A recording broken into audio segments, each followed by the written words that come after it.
اعوذ باللہ من الشیطان الرجیم بسم اللہ الرحمن الرحیم ہنالک دعا زکریا ربہ۔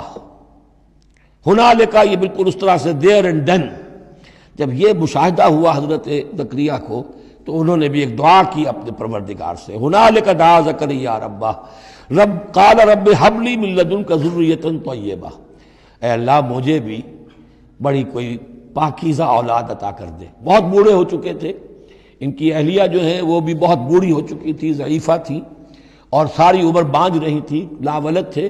یہ ساری تفصیل پھر سورہ مریم کے اندر مزید کھل کر آئے گی، اس لیے کہ یہی مضامین وہاں بیان ہوئے تھے مکی دور میں، جب کہ ہجرت حبشہ کے لیے مسلمان گئے تھے تو وہاں جا کر سورہ مریم کی آیات جو ہیں وہ پھر حضرت عبداللہ ابن جعفر نے پڑھ کر سنائی تھی۔ اس مناسبت سے یہ مضامین آپ کو سورہ مریم میں بھی ملیں گے۔ ساری عمر بوڑھے رہے اور بے اولاد رہے، لیکن اب وہ ایک دبی ہوئی خواہش، چنگاری وہ بھڑک اٹھی، اے اللہ اس بچی کو تو یہ کچھ دے سکتا ہے تو تیری قدرت ہے مجھے بھی ذریۃ طیبہ، پاکیزہ اولاد عطا فرما۔ انک سمیع الدعاء، یقیناً تو دعا کا سننے والا ہے۔ فنادت الملائکۃ، تو فرشتوں نے انہیں پکار کر کہا، ندا کی، وہو قائم یصلی فی المحراب، اور وہ کھڑے ہوئے نماز پڑھ رہے تھے اپنی محراب میں، ان کا بھی حجرہ تھا۔ ان اللہ یبشرک بیحییٰ، اللہ تعالیٰ تمہیں بشارت دیتا ہے زکریا یحییٰ کی، مصدقا بکلمۃ من اللہ، جو تصدیق کرے گا ایک ایسے شخص کی جو اللہ کا خاص کلمہ ہوگا، یعنی حضرت عیسیٰ، کلمۃ منہ، یہ بعد میں باتیں آئیں گی، وسیداً، اور سردار ہوگا، وحسوراً، اور تجرد کی زندگی گزارے گا، وَنَبِيًّا مِّنَ الصَّالِحِينَ، اور نبی ہوگا صالحین میں سے۔ یہاں نوٹ کر لیجئے کہ آخری مدح کا لفظ جو حضرت یحییٰ کے لیے آیا ہے وہ نبی ہے، نَبِيًّا مِّنَ الصَّالِحِينَ۔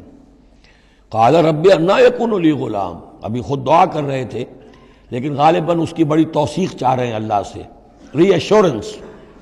کہا پروردگار میرے ہاں کیسے بیٹا ہو جائے گا، وَقَدْ بَلَغَنِيَ الْكِبَرُ، جبکہ میں انتہائی بوڑھا ہو چکا ہوں، وَامْرَأَتِي عَاقِرٌ، اور میری بیوی جو ہے بانجھ رہی ہے۔ قال كذلك الله يفعل ما يشاء، تو انہوں نے کہا کہ اللہ نے فرمایا کہ اللہ کرتا ہے اسی طرح، یا فرشتوں نے جواب دیا جو چاہتا ہے کرتا ہے، اسے اسباب کی احتیاج نہیں ہے، اسباب اس کے محتاج ہیں، اللہ اسباب کا محتاج نہیں ہے۔ قال رب اجعل لی آیہ، انہوں نے عرض کیا پروردگار میرے لیے کوئی نشانی مقرر کر دے، مجھے معلوم ہو جائے کہ واقعی ایسا ہونا ہے اور واقعی یہ کلام جو میں سن رہا ہوں تیری طرف سے ہے۔ قال آیتک الا تکلم الناس ثلاثۃ ایام الا رمزا، اللہ نے فرمایا کہ اب نشانی یہ ہے تمہارے لیے کہ اب 3 دن تک تم لوگوں سے گفتگو نہیں کر سکو گے سوائے اشارے کنائے کے، یعنی قوت گویائی سلب ہو گئی ان کی، اب وہ بول نہیں سکتے تھے 3 دن تک۔ وَاذْكُر رَّبَّكَ كَثِيرًا، اپنے دل میں اپنے رب کو یاد کرتے رہو کثرت کے ساتھ۔